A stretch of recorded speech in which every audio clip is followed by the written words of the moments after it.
Assalamualaikum warahmatullahi taala wabarakatuh. Alhamdulillah. Saya jumpa sudah masuk dalam bab 3. Alhamdulillah. Kita mulakan kelas kita hari ini dengan bacaan kitab Al-Fatihah. Bismillahirrahmanirrahim. Alhamdulillahirabbil alamin. Arrahmanir rahim. Maliki yaumiddin. Iyyaka na'budu wa iyyaka nasta'in. Ihdinas siratal mustaqim. Siratal ladzina an'amta 'alaihim ghairil maghdubi 'alaihim waladdallin. Amin. Alhamdulillah, anak-anak, hari ini untuk bab 3. Tajuknya konflik dunia dan pendudukan Jepun di negara kita. Okey? Okey, anak-anak. Teruskan ya, diteruskan. Kita tengok sinopsis. Ini dalam buku teks ada konflik dunia yang merangkumi Perang Dunia Pertama dan Perang Dunia Kedua tercetus akibat perkembangan imperialisme dan nasionalisme dalam persaingan merebut kuasa politik, ekonomi, serta konflik di rantau Balkan. Perang dunia bermula di Eropah, kemudian telah merebak ke Asia Pasifik. Pemerintahan tentera Jepun dan di negara kita telah mencetuskan tindak balas rakyat dan menyemarakkan nasionalisme dalam kalangan rakyat. Jadi anak-anak, dalam tajuk ini kita akan menumpukan perhatian kita kepada Perang Dunia Pertama, Perang Dunia Kedua, yang mana melibatkan konflik dunia ketika itu dan akhirnya akan kepada pemerintahan Jepun di negara kita, di tanah Melayu. Teruskan anak-anak, peristiwa ini adalah sebelum kemerdekaan tanah Melayu Ogos 1957. Terus kronologi. Bagaimana peristiwa berlaku? Pada 1914 berlakunya pembunuhan putra mahkota Austria, dan kemudian tercetusnya Perang Dunia Pertama. Bagaimana 1914 berlakunya Jerman menandatangani gencatan senjata. Kita akan sentuh. Ini berlaku selepas berakhirnya Perang Dunia Pertama. Jadi bermula, sekarang berakhir. Pada 1919 berlakunya perjanjian Versailles yang ditandatangani oleh untuk syarat perdamaian. Terusnya 1939 Jerman menaklukki Poland dan menyebabkan Perang Dunia Kedua bermula di Eropah sekali lagi. Seterusnya Jepun menyerang tanah Melayu dan Pearl Harbor. Perang Dunia Kedua di Asia Pasifik bermula, dan pada 1945 bom atom digugurkan di Hiroshima dan Nagasaki, mengakibatkan Jepun menyerang kalah dan berakhirnya Perang Dunia Kedua. Itu sedikit kronologi. Kronologi peristiwa Perang Dunia Pertama dan akhirnya Perang Dunia Kedua. Anak-anak, teruskan. Apa yang akan kita pelajari dalam bab 3? Yang pertama, nasionalisme di negara kita sebelum Perang Dunia berlaku. Nasionalisme di negara kita sebelum Perang Dunia berlaku. Yang kedua, latar belakang Perang Dunia. Yang ketiga, perkembangan Perang Dunia Kedua. Yang keempat, perkembangan Perang Dunia Kedua di Asia Pasifik. Yang kelima, faktor kedatangan Jepun di negara kita. Yang keenam, dasar pendudukan Jepun di negara kita. Ketujuh, perjuangan rakyat menentang pendudukan Jepun. Kemudian perkembangan gerakan nasionalisme tempatan dan pendudukan Jepun. Dan yang kesembilan, keadaan negara kita selepas kekalahan Jepun. Itu yang kita akan pelajari dalam bab 3. Ini tengok pada gambar di sebelah. Berlakunya ada ilustrasi pembunuhan ex-student. Inilah gambar yang menjadi punca, bukan gambar ini peristiwa ini berlaku di Sarajevo, Bosnia. Peristiwa inilah yang menjadi punca utama, faktor utama berlakunya Perang Dunia Pertama. Nanti kita bahaskan. Ini pula gambar peristiwa perang. Teruskan. Elemen kewarganegaraan dan nilai kamu akan peroleh daripada pelajaran kita. Okay, sepanjang bab ini, insya-Allah. Baik. Kita terus masuk dalam topik 3.1. Topik pertama adalah bab 3. Nasionalisme di negara kita sebelum Perang Dunia. Okay. Nasionalisme di negara kita sebelum Perang Dunia tercetus daripada gerakan orang Melayu menentang campur tangan British. Gerakan orang Melayu menentang campur tangan British. Maksudnya di sini orang Melayu sudah pun menentang British kerana campur tangan dalam pelbagai perkara. Okey, perkara ini sudah pun berlaku sebelum Perang Dunia. Okey, sebelum Perang Dunia. Kita tengok sambung. Namun begitu, gerakan awal secara terbuka mendapat reaksi dan tindak balas yang keras daripada British. Maksudnya di sini gerakan bermulanya penentangan itu berjaya. Okay, berjaya dibenteras oleh British. Dan sejak awal abad ke-20, British berusaha untuk membendung pengaruh idea gerakan Islam dari Timur Tengah.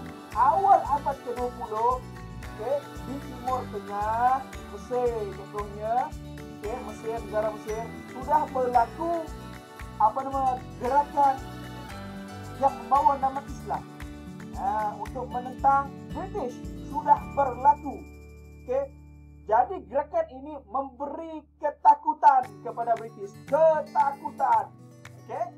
British dengan persetujuan Raja-Raja Melayu memperkenalkan enakmen Undang-Undang Islam 1904 bagi memastikan sesiapa yang mencetak dan mengedarkan tulisan berkaitan dengan agama dan politik Islam tanpa keizinan sultan boleh dikenakan hukuman penjara. Takutnya British kepada pengaruh idea gerakan Islam ni sehingga dia memohon persetujuan Raja-Raja Melayu pada 1904. Dia takut untuk mengenakan hukuman penjara kepada orang yang menulis berkaitan dengan agama Islam dan politik Islam. Takut tunggu British. Seterusnya, British turut memperkenalkan dua badan penyiasat. Sampai itu sekali ya. Okey. Apa nama badan penyiasat? Jabatan Siasatan Jenayah, Criminal Intelligence Department dan Biro Siasatan Politik untuk mengawal gerakan Islamia. Tak tunggu British rupanya. Tak sangka. Okey. Seterusnya, kebangkitan Islam pada peringkat antarabangsa menyebabkan British berwaspada terhadap gerakan pan-Islamisme. Semakin berwaspada. Allah, British takut sungguh. Islam ni baik apa? Orang tu yang kacau kita kan? Alah. Seterusnya, penentangan Tok Janggut merupakan hasil daripada kesedaran politik antarabangsa yang menggerakkan penentangan bercorak tempatan. Tok Janggut di Kelantan, anak-anak, di Pasir Putih, anak-anak, okey, berjaya menggerakkan penentangan bercorak tempatan. Ini pun sudah mengejar British, anak-anak. Sudah mengejar British. Okey, walaupun gerakan ini melibatkan penduduk di Pasir Putih, Kelantan, isu penentangan adalah mempertahankan agama Islam dan hak penduduk tempatan. Okay? Penentangan ini anak-anak berlaku di tengah-tengah kancah pergolakan politik yang berlaku di Eropah. British takut. Okay? Kita tengok, kita sambung. Okay, sambungan. Penentangan Tok Janggut merupakan rentetan daripada cetusan kebangkitan masyarakat Islam sedunia terhadap penjajah barat yang menaklukkan negara Islam. Tok Janggut terpengaruh, terikut, ataupun terkesan dengan idea, idea penentangan penjajah, ada juga idea untuk meningkatkan, mengembangkan Islam. Tok Janggut terkesan dengan idea itu, lalu Tok Janggut bangkit menentang British di tanah air kita. Kebangkitan Tok Janggut telah dipengaruhi oleh penglibatan Empire Utsmaniyah dalam Perang Dunia Pertama di Eropah. Penentangan yang memperjuangkan agama Islam ini kemudian dikaitkan dengan isu cukai yang dikenakan serta membenci British. So janggut terpengaruh dengan pelibatan Empire Utsmaniyah dalam Perang Dunia Pertama. Tengok pada gambar di sebelah. Pada 11 November 1914, Empire Utsmaniyah mengeluarkan fatwa menyeru orang Islam yang ditindas oleh penjajah barat agar bangkit bersama-sama dengan Empire Utsmaniyah. Perkembangan ini mendapat perhatian penduduk di tanah Melayu, terutama kaum muda, melalui akhbar. Ada fatwa, anak, ada fatwa. Yang menyuruh, yang membawa kita semua agar memperjuangkan agama dan mempertahankan negara daripada penjajahan British. Ini berlaku di Empire Utsmaniyah. Baik, seterusnya. British berwaspada terhadap sokongan orang Melayu kepada Empire Utsmaniyah yang berperang dalam Perang Dunia Pertama.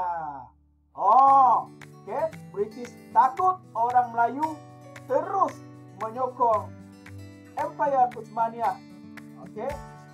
Empire Utsmaniyah bersama dalam Perang Dunia Pertama. Bersama dengan siapa? Bersama dengan siapa? Tengok lepas ini. Baik, perang yang meletus menarik minat, menarik perhatian pemimpin negeri Melayu untuk menyokong Khalifah Empire Utsmaniyah. Of course, orang Melayu, orang Islam ketika itu menyokong Empire Utsmaniyah. Confirm. Sebab apa? Kita Islam. Empire Utsmaniyah adalah Islam. Yang mana kita dah belajar sebelum ini bahawasanya Empire Utsmaniyah dalam kalangan pemerintahan Islam merupakan pemerintahan yang terakhir dalam sistem Khalifah Islam. So ketika itu hebatnya Islam di tanah Melayu menyebabkan mereka menyokong Khalifah Utsmaniyah. Baik, kemudian orang Melayu ketika itu menganggap Empire Utsmaniyah adalah pelindung umat Islam serta penaung bagi tanah suci Mekah dan Madinah. Ketika itu Utsmaniyah memang kuat sebegitu. Dia mempertahankan tanah suci Mekah dan Madinah pada ketika itu. Apa salah begitu. Seterusnya, kegagalan penentangan bersenjata Tok Janggut menyebabkan masyarakat menyusun strategi lain. Bagaimana anak-anak? Menggunakan akhbar dan majalah. Untuk meniupkan kesedaran kebangsaan. Namun begitu anak-anak, kesedaran politik tidak boleh dilakukan secara terang-terangan. Tak boleh. Kenapa? Tadi kan dah beritahu. Bahawasanya hal agama dan hal sistem politik Islam tidak boleh ditulis sesuai hati. Kena minta isi daripada Sultan dulu. Pandai betul British. Licik. British itu licik. Baik, hal ini disebabkan oleh adanya undang-undang British yang menghalang Melayu menyatakan sikap politik mereka melalui bahan bertulis. Kewujudan undang-undang yang mengawal kebebasan bersuara, penerbitan persatuan dan kawalan ketat British.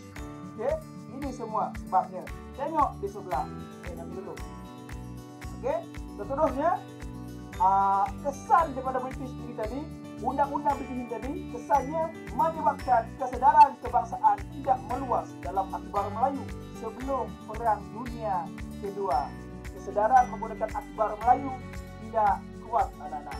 Tidak kuat. Kita teruskan di sini. Ini undang-undang dia. Undang-undang British berkaitan dengan penerbitan. Ini ada dua. Pada ketika itu ada dua, anak-anak. Ada terdapat anak-anak. Akhbar putusan Melayu digunakan untuk menyiapkan. Tapi tak kuat, anak-anak. Tak kuat. Lepas ni kita sambung. Assalamualaikum. Kita sambung part 2. Part 2. Assalamualaikum, anak-anak. Lepas ni sambung tau.